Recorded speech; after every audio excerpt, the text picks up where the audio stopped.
Hello बच्चों, मैं सच्चिदानंद सिंह आप लोगों का मेरे चैनल पे स्वागत करता हूँ। हम लोग क्लास 11th की मैथ पढ़ा रहे हैं। तो क्लास 11th की मैथ में हम लोग क्या पढ़ा रहे हैं अभी, संबंध एवं फलन के जो है अध्याय 2 पर विविध प्रश्नावली का क्वेश्चन सॉल्व कर रहे हैं। ठीक है, तो अध्याय 2 जो आपका संबंध एवं फलन है, इस पे आज 14वां लेक्चर है, इसका 14वां वीडियो है। तो इसके पहले 13 वीडियो पड़े हुए हैं जो कि मेरे प्लेलिस्ट पे पड़े हुए हैं। आप मेरे चैनल के प्लेलिस्ट पे जाइएगा, वहां से आप लोग 13 तक देख लीजिएगा। ठीक है, 14वां के जो अध्याय 2 पर विविध प्रश्नावली है उसको मैं आज सॉल्व कराऊंगा। तो मैंने क्वेश्चन यहाँ लिख दिया हुआ है, इसको इधर सॉल्व करेंगे। ठीक है, तो पहला क्वेश्चन देख लेते हैं विविध प्रश्नावली का, अध्याय 2 पर विविध प्रश्नावली का पहला क्वेश्चन। क्या है क्वेश्चन? आपका एक फलन f है, फलन f shows that f of x is equal to x square plus 3x। ठीक है, x स्क्वायर है, कब होगा फंक्शन? जब x की वैल्यू 0 से 3 के बीच में होगी। ठीक, दूसरा फंक्शन है, मतलब ये f जो डिफाइंड है, f of x जो है आपका, ये f of x डिफाइंड है। ठीक है, कैसे डिफाइंड है? x स्क्वायर और 0 से लेकर के x के 3 के बीच में। अगर x की वैल्यू 0 और 3 के बीच में तो x स्क्वायर लेंगे, अदरवाइज 3x कब लेंगे? जब x की वैल्यू हम 3 से बड़ी और 10 से छोटी लेंगे, द्वारा प्रभाषित है। ठीक है, ये प्रभाषित है। और एक दूसरा फंक्शन है g ऑफ x, दो फंक्शन दिया हुआ है g ऑफ x। तो g ऑफ x का जो फंक्शन लिखा हुआ है x स्क्वायर है। ठीक है, और यहाँ पे जो x की जो रेंज है, मतलब x की वैल्यू अगर 0 से 2 के बीच में है तो हम x स्क्वायर लेना है। ठीक है, अदरवाइज 3x लेंगे, कब? जब 2 से बड़ी और 10 से छोटी। ये दो फंक्शन दिया हुआ है। इसमें से कह रहा है कि इसमें से ये फलन है, ये फलन नहीं है, ये कह रहा है। ठीक है, दर्शाइए क्यों f एक फलन है, ये फलन है, क्यों फलन है, और ये क्यों फलन नहीं है। ठीक है, ये चीज दिखाना है। ठीक है, ये क्वेश्चन नंबर का पहला है, पहले का हल कर रहे हैं। ठीक है, तो सबसे पहले देख लेते हैं। देखिए यहाँ पे क्या है, x की वैल्यू 0 या 0 से बड़ी ले सकते हैं, कहाँ तक? 3 तक लेते हैं। ठीक है, तो जब पहला देख लेते हैं, पहला हम f ऑफ x को कर रहे हैं। ठीक है, f ऑफ x निकाल रहे हैं, तो f ऑफ x के लिए। ठीक है, इसमें दो कंडीशन है। जब, क्या कंडीशन है? जब x इज 0, तब f of x is equal to x square होगा। ठीक है, होगा तो निकाल लेते हैं। तो इसकी वैल्यू क्या होगी? 0 हो जाएगी, 1 हो जाएगी, 2 हो जाएगी, 3 हो जाएगी। ठीक है, इसका मतलब ये होगा x बराबर 0, तो 0 पे निकालेंगे तो f ऑफ x हो जाएगा कितना? 0 हो जाएगा। ठीक है, 1 लेंगे तो 1 स्क्वायर हो जाएगा। ठीक है, इस तरीके से लेंगे, x बराबर 1 किया तो f ऑफ 1 निकाला तो 1 हो जाएगा। इसी तरीके से x बराबर 2 लेंगे, f ऑफ 2 निकाला, क्या हो जाएगा? 2 दूना 4, और यहाँ 3 तक ले सकते हैं। x बराबर 3 लिया, f ऑफ 3 इक्वल टू कितना आ गया? 3 का 9 हो गया। ठीक है, ये बन गया। अच्छा, तो ये कब हुआ? जब x की वैल्यू इससे यहाँ तक हो गया। ठीक है, अब इसमें क्या है? 3 से बड़ी। ठीक है, 3 से बड़ी लेने पे, ठीक है, जब ये f ऑफ x के लिए हम कर रहे थे। ठीक है, इसी में ये पहली कंडीशन कर सकते हैं, ऐसे दूसरा केस। ठीक है, दूसरा कंडीशन क्या है? जब क्या? x इज 3 और 10। ठीक, तो इसकी वैल्यू क्या हो जाएगी? x की वैल्यू कितनी लेंगे आप? 3, 4, 5, 6, 7, 8, 9, 10 तक ले सकते हैं। ठीक है, तो हम x बराबर 3 का निकाल रहे हैं। पहला ये x की वैल्यू, अर्थात मतलब x की वैल्यू जो होगी, यहाँ लिखते हैं, फंक्शन जो होगा f ऑफ x, तब जो फलन होगा, फंक्शन होगा, f of x equal to 3x होगा, 3 इंटू x होगा। ठीक है, x बराबर 3 के लिए ले लीजिए, तो f ऑफ x निकालेंगे तो 3 त्रिक का 9। ठीक है, कोई दिक्कत नहीं है। ये है 3x, तो 3 त्रिक का 9। ठीक है, लिख दें आगे। फिर एक स्टेप यहाँ लिख दे रहे हैं आप लोग, मान लीजिए सबका है ये का है, यहाँ पे x और 0 रखे, फिर एक और 0 पे यहाँ पे 0 हो गया, ठीक है, इस तरीके से सिमिलरली हो गया। और यहाँ पे f of x equal to 3x है, 3 इंटू x है, 3 इंटू x है, ठीक है। चलिए ऐसे में लिख दिया 3 गुणे x, ठीक है। तो ये आ गया 3 गुणे 3 बराबर 9, ठीक है। 4 लीजिए, 4 ले लेंगे तो f ऑफ 4 तो सीधे सीधे क्या हो जाएगा, 4 3 12 हो जाएगा, ठीक है। ऐसा बनता जाएगा। तो देखिए अब आप चेक करिए, 0 1 2 3 ले लीजिए, सबके लिए वैल्यू डिफरेंट आ रही है। 0 के लिए 0 आ रही है, 1 के लिए 1 आ रही है, 2 के लिए 4 आ रही है, 3 के लिए 9 आ रही है। इस वाले फंक्शन से भी ले लिया मैंने, जब 3 लिया तब भी 9 आ रही है, तो कोई दिक्कत हुआ नहीं। डिस्टिंक्ट वैल्यू मिल गई है ना, यूनिक वैल्यू मिल गई, यूनिक वैल्यू मिल गई, इसे फलन है, ठीक है। तो लिख दीजिए, चूंकि आप चाहे तो ग्राफ बना सकते हैं दोनों का, ठीक है, अदरवाइज ऐसे लिख दीजिए चूंकि, ठीक है। तो ये इसका मतलब ये तो फलन हो गया, चूंकि x बराबर x की डिफरेंट वैल्यू के लिए, x मतलब x की वैल्यू के लिए लिख लीजिए क्या ये फलन है, चूंकि x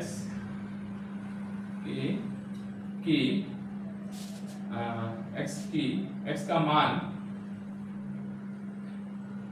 मान के लिए वैल्यू यूनिक मिल रही है, मतलब अद्वितीय मिल रहा है, इसलिए फलन है। तो लिखेंगे चूंकि x के प्रत्येक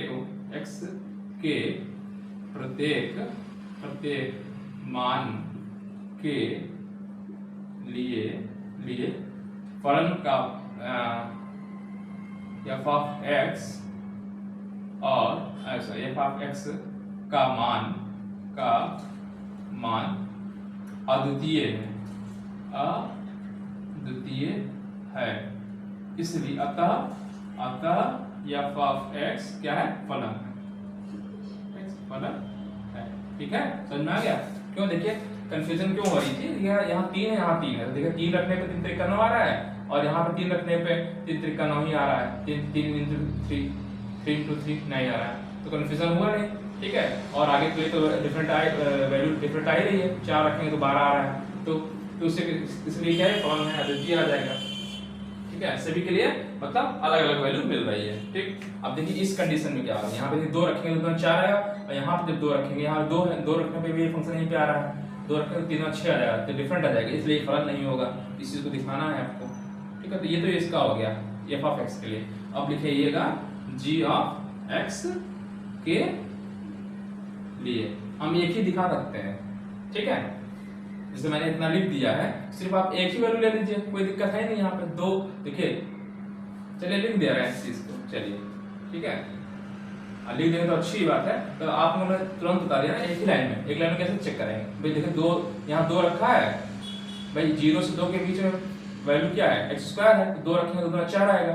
अब यहाँ पे देखिए जब 2 से बड़ी है तब, और बराबर भी लगा हुआ है, तो यह आएगा 2 3 2 6 आ जाएगा, तो 6 और यहाँ पे 4 आ रहा है, बराबर आएगा ही नहीं, है ना, इसलिए क्या हो गया, अनडिफाइंड हो जाएगा। मतलब एक ही के लिए 2 वैल्यू मिल जा रही है ना, एक इसी चीज के लिए।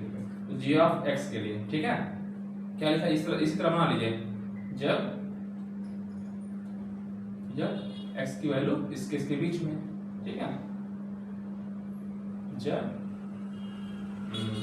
0 ये वाला 0 x 2, जब x की वैल्यू जब तो x की वैल्यू इसके बीच में, तो फंक्शन क्या होगा, फंक्शन होगा x स्क्वायर, ये f of x equal to x square होगा, ठीक है। तो लिख दीजिए f ऑफ 0, देखिए f ऑफ 0 निकाला आपने, f ऑफ 0 निकाले तो 0 पे तरीका इसी टाइप से लगाइए, तो f ऑफ 0 तो 0 पे क्या हो जाएगा, 0 हो जाएगा, ठीक है। इसलिए मैं आगे लिख दे रहा हूँ, इसी के आगे, हाँ, f ऑफ 1 निकालेंगे तो 1 का स्क्वायर 1 आ जाएगा, कोई दिक्कत नहीं है। f ऑफ 2 पे क्या आ जाएगी वैल्यू, 2 दूना 4 आ जाएगा, 2 ही तक जा ही सकते थे, 2 तक निकाले, ठीक है, ठीक है। अब जब ये पहला केस था इसमें, ठीक है, अब सेकंड केस क्या है कि जब 2 से 10 के बीच में, जब 2 और equal to x equal to 10, तब फंक्शन की जो वैल्यू है तब एफ ऑफ x है, फंक्शन है क्या है 3x है, इक्वल टू 3x होगा, 3x होगा, 3x होगा, ठीक है। तो आप रख दीजिए, तो क्या होगा एफ ऑफ 2, एफ ऑफ 2, तो 2 निकालेंगे तो यहाँ क्या आएगा 2 3 गुना 6 आ जाएगा, तो ये गड़बड़ा गया ना, ये गड़बड़ा गया, यहाँ पे आना क्या चाहिए था, यहाँ पे 2 पे 4 आ रहा है, यही चीज हमको ये तो चाहिए था, इसलिए फलन नहीं है ये, ठीक है। तो आगे आप निकालते चाहें एफ ऑफ 3 निकालेंगे, 3 3 का 9 आ जाएगा, आगे और जो हमको जरूरत नहीं है, है ना, हमें एक ही से काम हो गया, चूंकि अब लिख दीजिएगा, क्या लिखेंगे, चूंकि 2 के लिए 2 वैल्यू मिल रही है, एक 4 मिल रही है, 6 मिल रही है, इसलिए ये यूनिक नहीं है, इसलिए फलन नहीं। तो ये लिख दीजिए, चूंकि एक ही अवयव क्या है 2 है ना, ये 2 है, यहाँ पे 2 है, तो के लिए g ऑफ x यानी g ऑफ 2 का 2 मान क्या मिल रहा है, 2 मान 4 और 6 मिल रहा है, 4 और 6 मिल रहा है, जो कि अद्वितीय नहीं है, अद्वितीय होता है तभी होता है, अद्वितीय नहीं है, इसलिए फलन नहीं है, इसलिए g ऑफ x फलन नहीं है, फलन नहीं, ठीक है, इसलिए g ऑफ x फलन नहीं है, ठीक है। नीचे कट जा रहा है, मैं ऊपर लिख दे रहा हूँ, इसलिए बोल दे रहा हूँ, इसलिए g ऑफ x फलन नहीं है, ठीक है, यहाँ पे लिख दे रहा है, इसको मैं इधर लिख दे रहा हूँ, इसलिए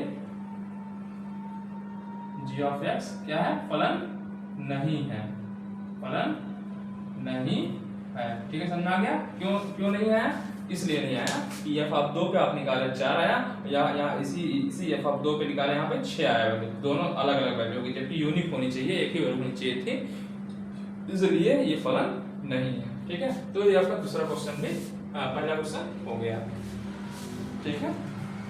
चलिए अगला क्वेश्चन हम लोग देख लेते हैं, दूसरा क्वेश्चन, ठीक है। तो ये फलन है, ये फलन नहीं है, क्योंकि एक ही चीज का डिफरेंट वैल्यू मिल रही है, ठीक है। चलिए अगला प्रश्न लेते हैं,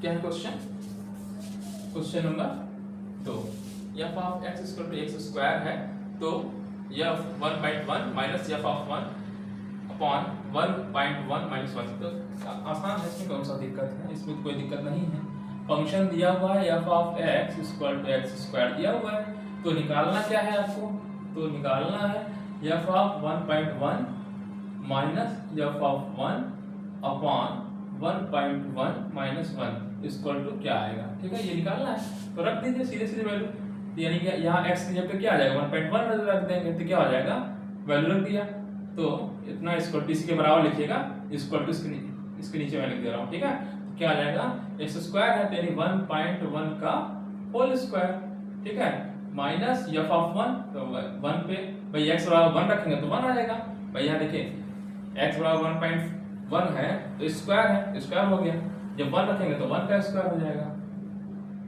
ठीक है, और नीचे क्या है 1.1 में से 1 घटाएंगे तो 0.1 बच जाएगा, है ना, 0.1 कर दे रहा है, 0.1 बचेगा, ठीक है।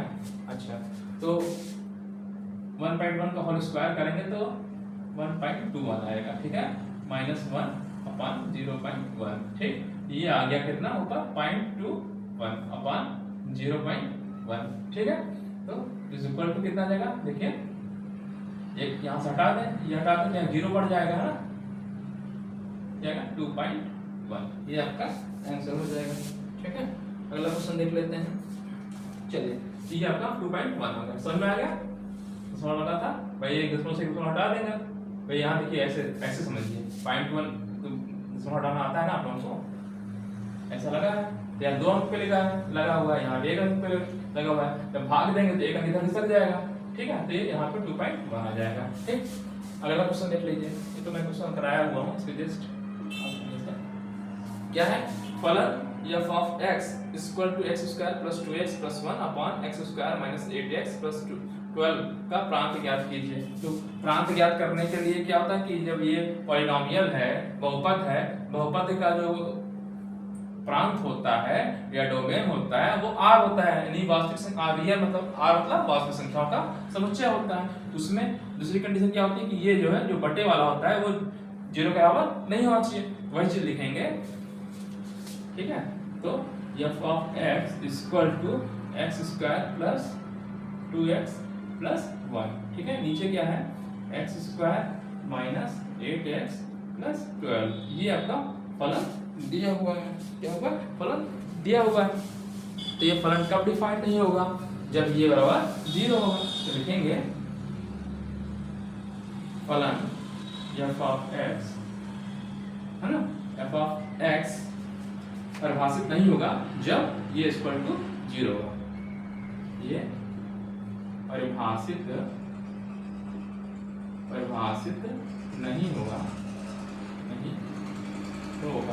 जब, तो क्या, जब ये बराबर 0 होगा, जब x square minus 8x plus 12 equal to 0 हो। तो इसको जब आप फैक्टराइज करेंगे, तोड़ेंगे, तो क्या आएगा, देखिए 6 दूना 12, 6 दो 8 है ना, जोड़ के 8 चाहिए, 12 का ऐसे फैक्टर करिए कि यहाँ प्लस है तो जोड़ने पे 8 है, 6 दूना और गुणा करने पे 12 आना चाहिए, 6 दो आएगा, 6 दूना 12 और 6 दो 8 है ना, प्लस का सिंबल लगाया तो जोड़ने का आना चाहिए।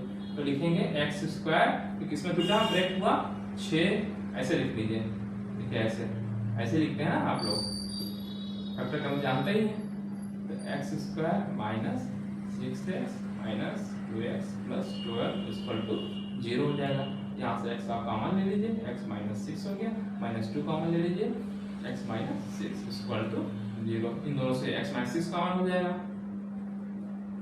x minus 2 equal to 0। इसका मतलब हुआ कि x बराबर 6 आया और x बराबर 2। इसका मतलब 6 और 2 नहीं ले सकते और चाहे जो ले लें।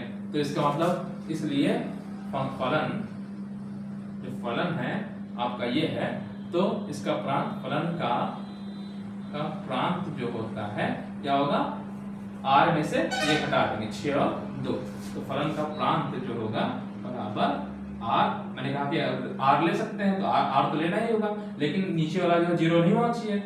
ठीक है, तो 0 नहीं होगा, मतलब इसका मतलब ये होगा कि 6 और 2 में 0 हो रहा है, तो इसको घटा दें, इस चीज को घटा दिया मैंने, ये 2 पहले लिख दिया है और 6 बाद में लिख दिया है। ठीक है, 6 और 2 पहले भी कर सकते हैं, कोई दिक्कत नहीं है, ये आपका आंसर हो जाएगा। ठीक है, तो नोट कर लीजिए। चलिए अब चौथा क्वेश्चन देख लेते हैं, अगला क्वेश्चन।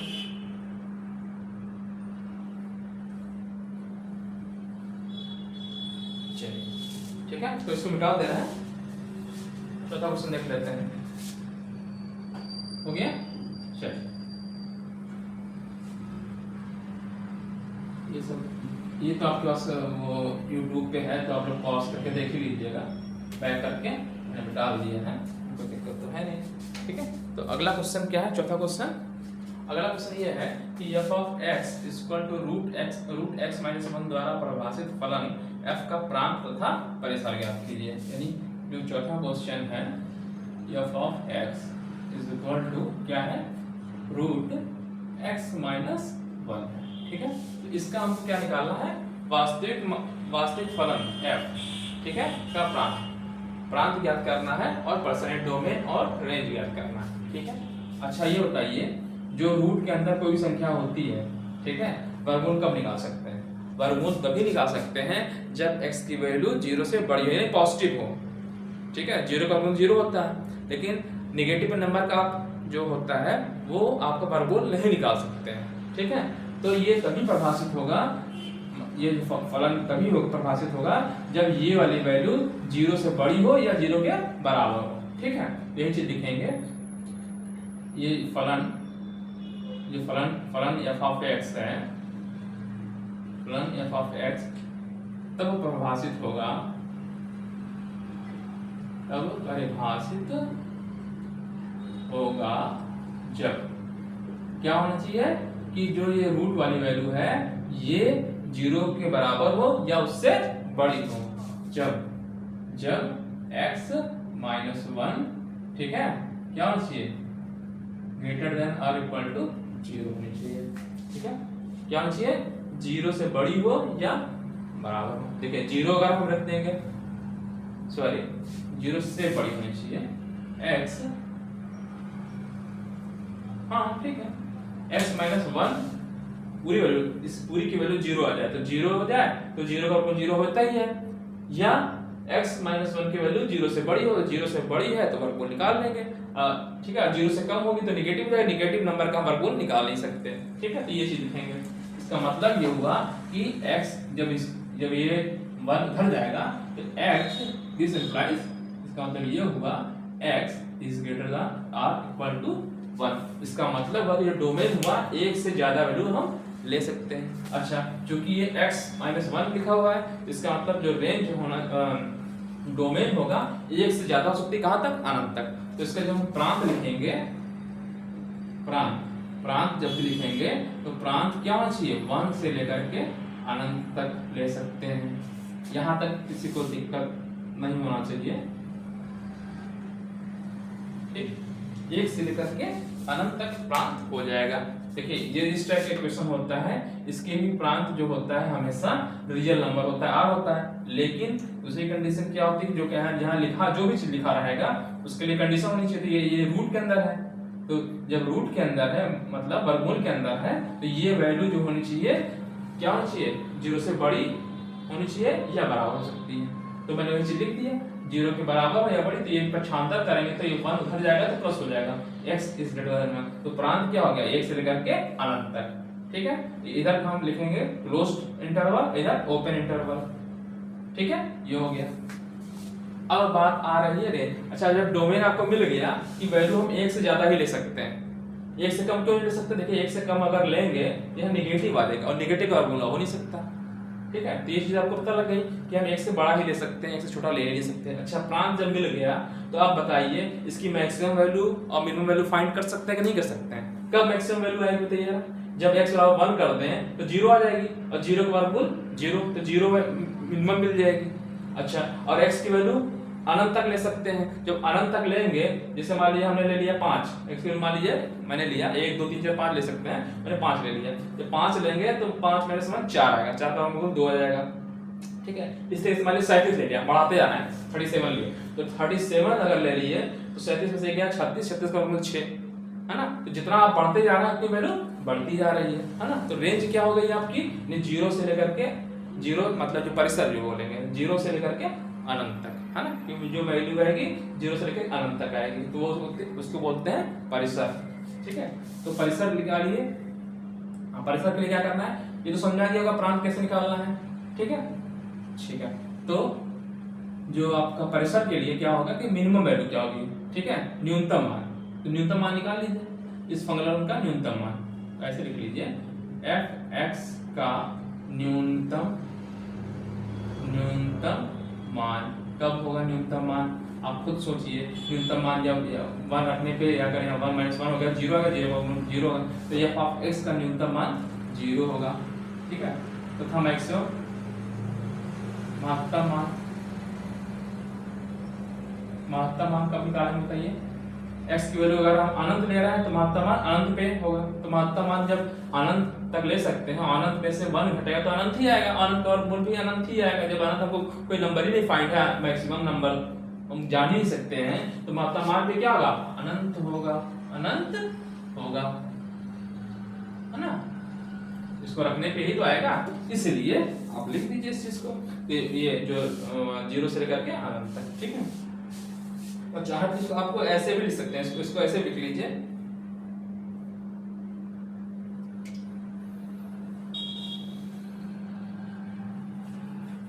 अगर इसको भाषा में लिखना चाहते हैं, मैंने बता दिया कि परिसर जो होगा सीधे सीधे यही हो गया, भाई आप 1 रखने पे क्या आ रहा है, 0 आ रहा है, तो 0 हो गया, और यहाँ पे कहाँ तक जा रहा है, अनंत तक जा रहा है, तो अनंत, ये तो परिसर हो गया। अगर आप दूसरी भाषा में लिखना चाहते हैं इस तरह लिख लीजिए, ठीक है, आप ऐसे लिख सकते हैं। चलिए मैं लिखवा दे रहा हूँ, मैं अपना नोट्स बनाया हूँ, उस पर लिखा हूँ, ठीक है। जो एग्जाम में आप ऐसा लिख, अगर आपने ऐसा लिख दिया तब भी सही है आंसर। दूसरे तरीके से मैं बता रहा हूँ, इस टाइप से भी लिख सकते हैं, जो मैंने लिखा है कॉपी में, आप इस तरह लिखेंगे ज़्यादा सही रहेगा। वही चीज मैंने लिखा कि यदि x इज ग्रेटर देन 1 तो x minus 1 is greater than 0, ठीक है। जब x की वैल्यू 1 से बड़ी होगी तो ये 0 होगी, ये चीज, ठीक है। इसलिए f of x is equal to x minus 1 is greater than 0, इसलिए रेंज आपका f का परिसर 0 से, ठीक है। चाहे आप इतना ही लिख देंगे तब भी सही है, और ये मैंने बताया कि इसको भी आप लिख सकते हैं इस टाइप से, मतलब अगर आप चाहे तो यही डायरेक्ट लिख दीजिए, इसको नहीं लिखना चाहते हैं तो डायरेक्ट ये लिख दीजिए, ठीक है। मैंने ऊपर बता ही दिया, आपको डायरेक्ट ही बता दिया कि f of x सही परिभाषित होगा जब x इज ग्रेटर देन 1 होगा, ठीक है। बताया इसको, तो ये बड़ा होगा तो ये प्रांत में, तो प्रांत क्या होता है, जब रेंज क्या, न्यूनतम मान क्या होगा भाई। यहाँ पे देखिए आपने जब 1 और इनफिनिटी हो गया, 1 रखने पे यहाँ पे देखिए क्या आ रहा है, 0 आ जा रहा है, तो न्यूनतम मान तो 0 मिल ही गया। दिखाना चाहते हो दिखा दीजिए, f of 1 is equal to √1 minus 1 0, है ना। तो न्यूनतम इसे मैं डायरेक्ट लिख दिया, 0 होगा। अब महत्तम मान क्या होगा, x की वैल्यू अनंत ले सकते हैं, एक अनंत माइनस 1 तो अनंत आएगा, अनंत का वर्गमूल क्या आएगा, अनंत आएगा, इसलिए परिसर क्या हो गया, 0 से अनंत हो गया। तो चाहे यहीं तक छोड़ दीजिए, चाहे तो आप इसको भी लिख सकते हैं, मतलब इसको ना लिख करके ये लिख दीजिए, ठीक है, दोनों ही सही है। चलिए अब 5वां क्वेश्चन देख लेते हैं, इसको डाल दे रहा है। चलिए हो गया, 5वां क्वेश्चन देखिए लिख रहे हैं, ठीक है, समझ में आ गया होगा, 0 से अनंत, ठीक है। 0 और अनंत पे, जब भी अनंत लिखा जाता है हमेशा ओपन इंटरवल लिखा जाता है, क्यों कि अनंत हम फाइंड ही नहीं कर सकते, इसीलिए, है ना, क्लोज नहीं लगाते हैं, हमेशा ओपन इंटरवल ही लगाया जाता है, खुला अंतराल। चलिए 5वां क्वेश्चन देख लेते हैं क्या है।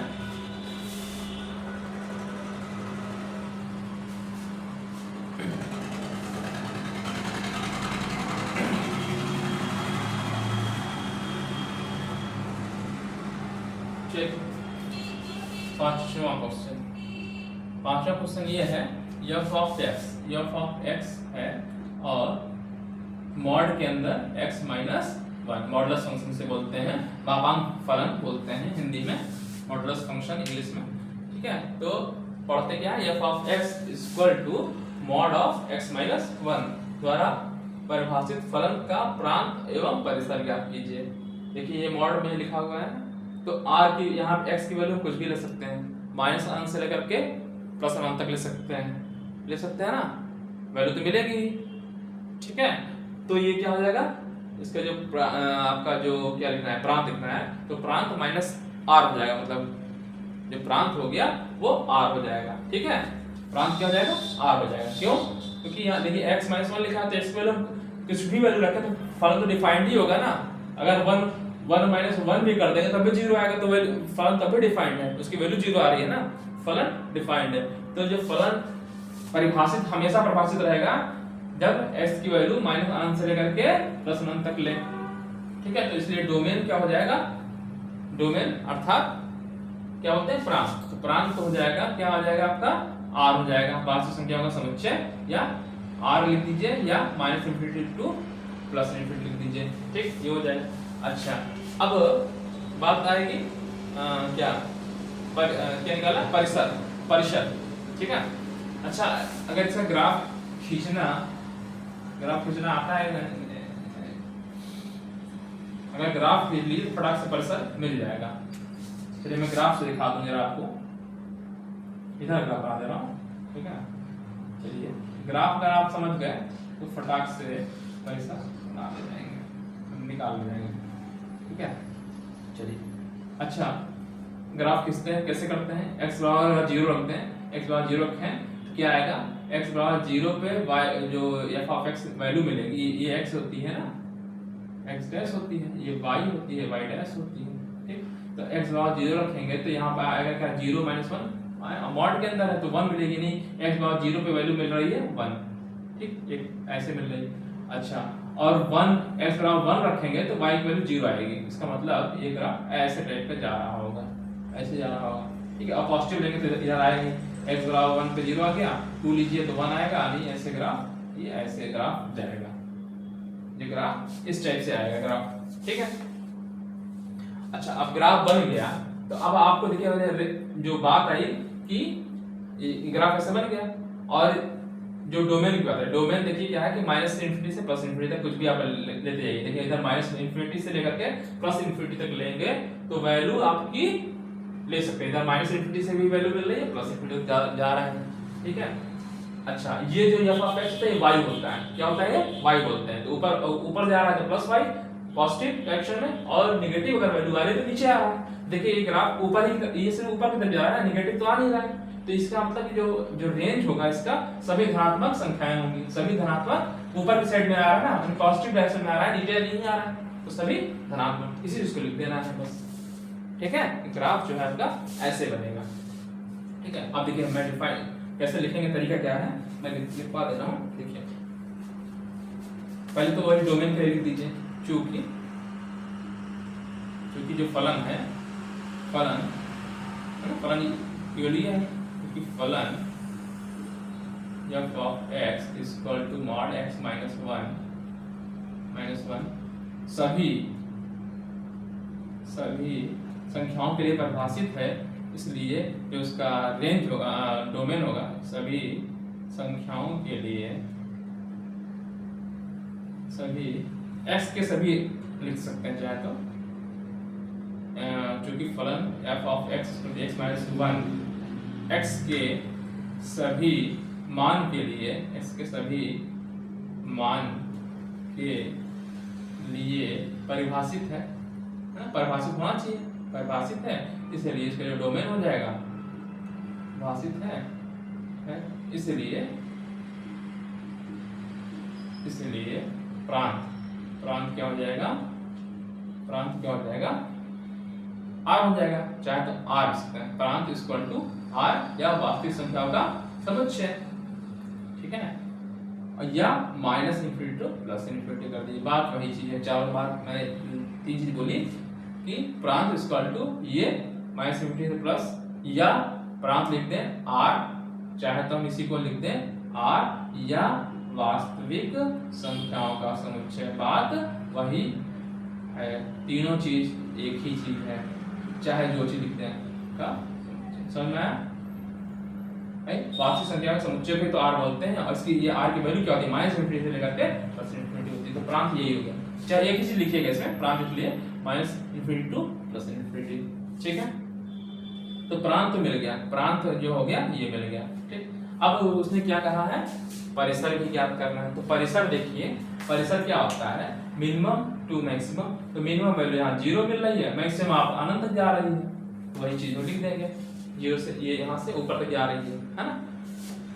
देखिए आपने 1 रखने पे 0 आ गया वैल्यू ना यहाँ पे, तो ये मिनिमम वैल्यू हो गई, और मैक्सिमम आप कुछ भी रखिए, पॉजिटिव 2 रखा, 2 - 1 आ रहा है, 3 रखा, अनंत रखेंगे तो अनंत आ जाएगा, नहीं ऊपर तक चला जाएगा, तो जो इसकी रेंज क्या हो गई, 1 से लेकर 0 से लेकर के अनंत ऊपर तक, हाँ यही चीज को लिख दीजिए।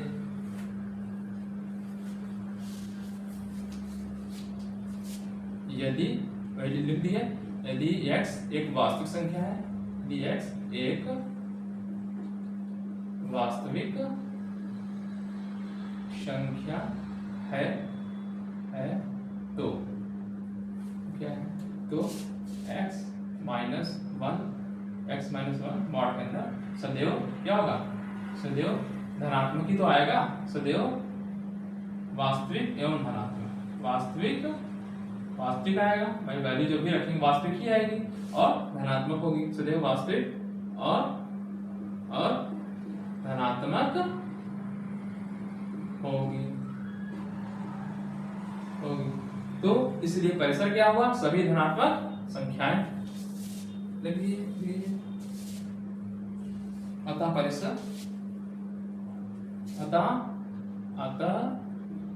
फलन का परिसर यानी अतः फलन f ऑफ x का परिसर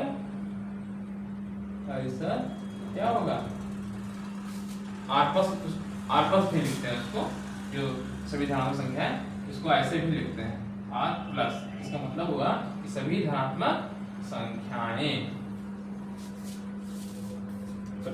तो चाहे तो ये लिख दीजिए सभी धनात्मक संख्याओं का समुच्चय,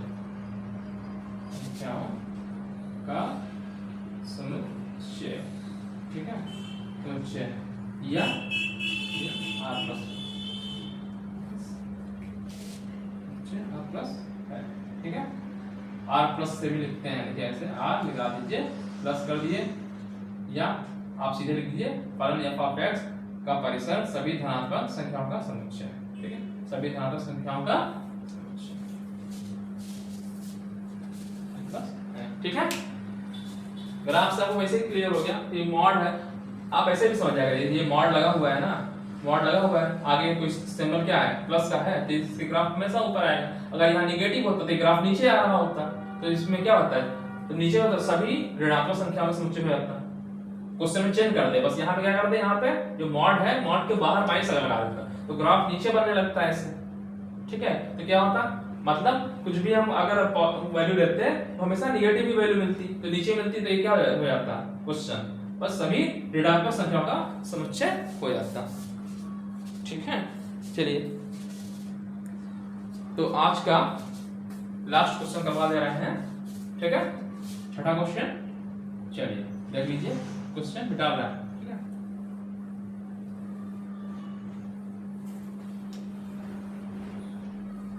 चलिए छठा क्वेश्चन देख लीजिए, क्या है question.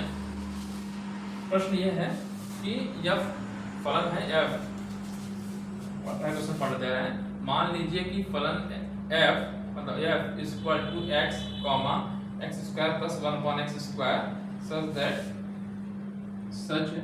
that x belongs to r, r से r में एक फलन है, f का परिसर निर्धारित कीजिए। जो आपका छठा क्वेश्चन है, इसमें जो फलन लिखा हुआ है x comma x square upon x square plus 1 plus x square लिखा हुआ है, ये है। और इस तरीके से है, इसको थोड़ा सा ऐसे बना लेते हैं, ऐसे है, ठीक है। x बिलोंग्स टू r, ये आपका फलन दिया हुआ है। फलन में ही तो होता है, ऑर्डर पेयर होता है, बस यहाँ बटे के फॉर्म में, जैसे आप फलन जो भी पढ़े हैं, फलन या संबंध चल रहा है, x कॉमा r ही तो होता है, x कॉमा y होता है, ऐसे तो होता है सेट, ठीक है। फिर x कोई कंडीशन लिखी होती है, जो भी कंडीशन, वो कंडीशन यहीं पे एक साफ लिख दिया है, यहाँ पे क्या कर दिया है, ऐसे ऐसे लिखा रहता है, x y belongs to r लिखा रहता है, और फिर लिख देता है y इक्वल टू समथिंग, कोई कंडीशन। तो यहाँ पे कंडीशन एक ही बार लिख दिया, y की वैल्यू यहीं पे रख दिया, ठीक है। बस तरीका दूसरे टाइप का, जैसे इसी चीज को एक लाइन में कर दिया, x का y लिखता, फिर y को यहाँ पे करता y बराबर x square plus 1 upon x square, इसको एक लाइन में कर दिया यहाँ पे, ठीक है। अब इसका क्या निकालना है, परिसर निकालना है, ठीक है। तो परिसर निकाल लीजिए, क्या दिक्कत है भाई। डोमेन तो जो हो जाएगा r हो जाएगा, डोमेन क्या होगा, पहले डोमेन से जानते रहिए क्या होगा डोमेन, है ना।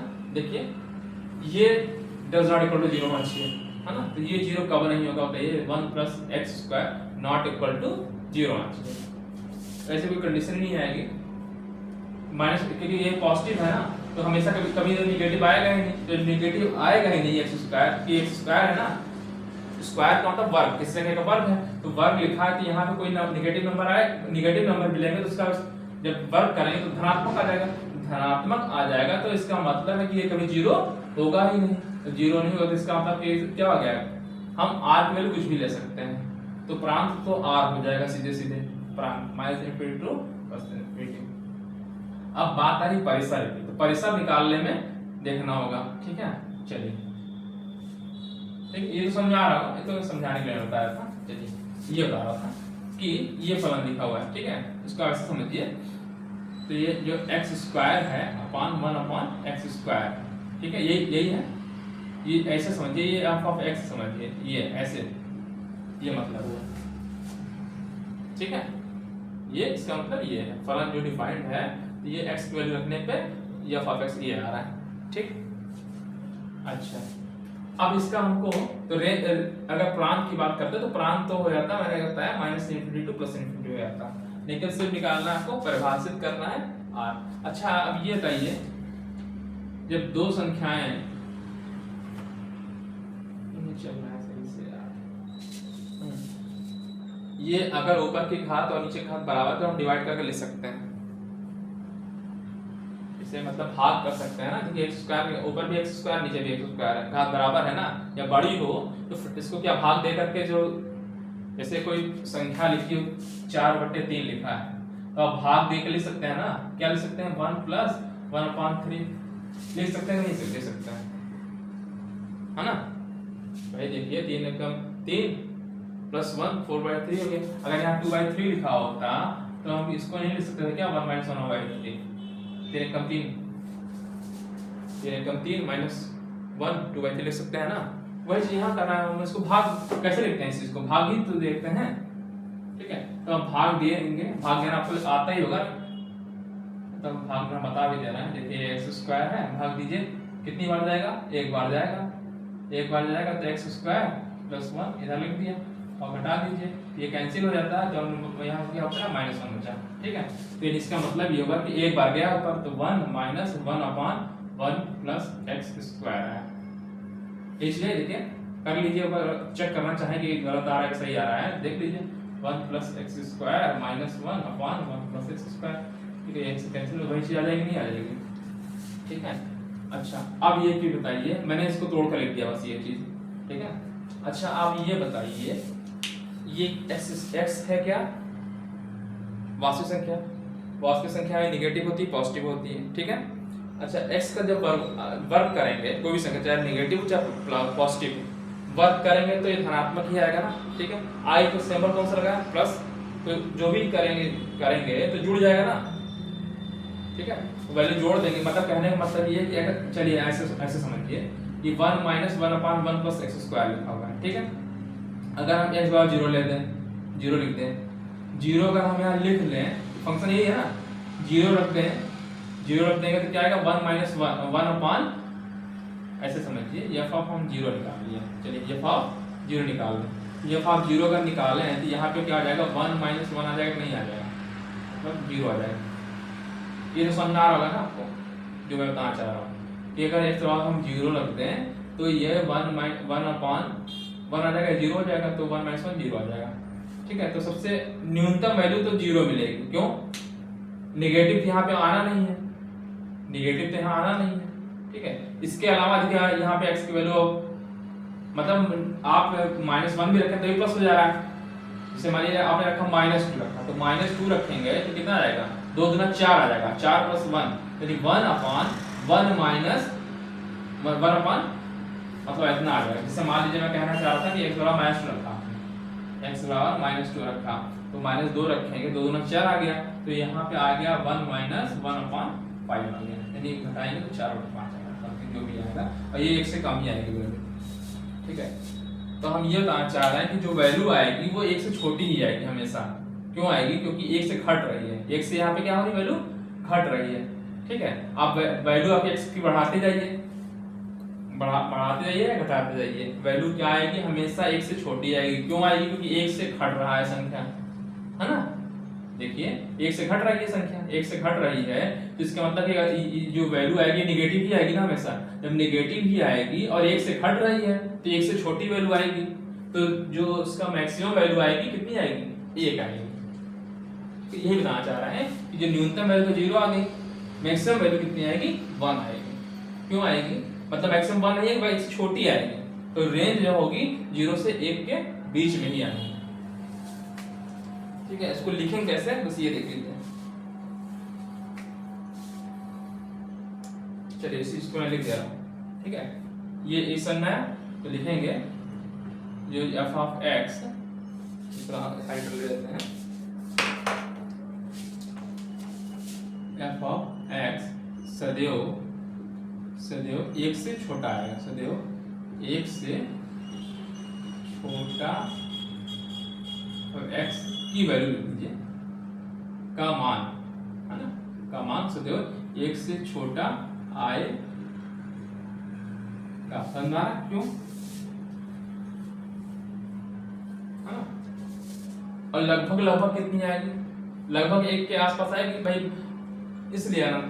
जैसे मान लीजिए एक्स की वैल्यू अनंत ले लें, अनंत अगर ले लिए तो 1/अनंत की वैल्यू कितनी आएगी? जब 1/अनंत कोई होती है तो 0 आ जाती है वैल्यू, तो लगभग 1 आएगी, है ना।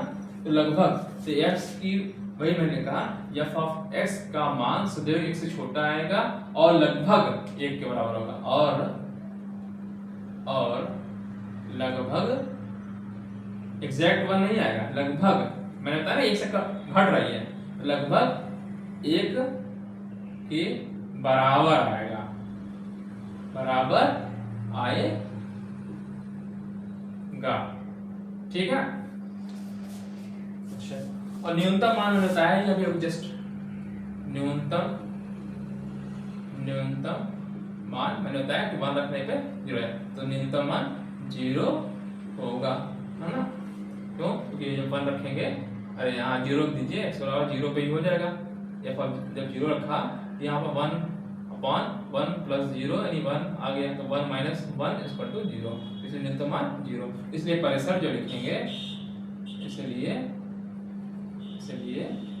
परिसर जो आप लिखेंगे तो ये तो फिक्स हो गया 0, लेकिन जो वैल्यू मैक्स यहाँ पे आएगी 1 आएगी। ठीक है, यहाँ पे कौन सा ब्रैकेट आएगा? स्मॉल। बस यही समझना है। बस मैंने ऐसे क्यों नहीं लगाया? इसलिए लगाया कि 1 तो आएगा ही नहीं, मैंने तो इसलिए लिख दिया ना लगभग 1 के बराबर है, क्योंकि 1 से घट रही है संख्या, 1 से घट रही है, 1 से छोटी यानी 1 के बराबर नहीं आएगी, इसलिए मैंने यहाँ पे बड़ा ब्रैकेट नहीं लगाया, स्मॉल वाला लगाया। ठीक है, खुला ओपन जिसे बोलते हैं, क्या बोलते हैं इसको? Open interval. ठीक है, खुला अंतराल। ठीक है, तो ये आपको समझ में आ गया होगा। ठीक है, ठीक है। तो अब नेक्स्ट क्वेश्चन को हम नेक्स्ट वीडियो में करेंगे। तो आज के लिए इतना ही। ठीक है, और अगर आप लोग को ये वीडियो समझ में आया है, लेक्चर कुछ भी समझ में आया है, तो इसको लाइक करिए, सब्सक्राइब करिए और अपने दोस्तों के बीच में इसको शेयर कीजिए। इसके बाद का जो क्वेश्चन है मैं नेक्स्ट वीडियो में सॉल्व कराऊंगा। ठीक है, थैंक यू, धन्यवाद।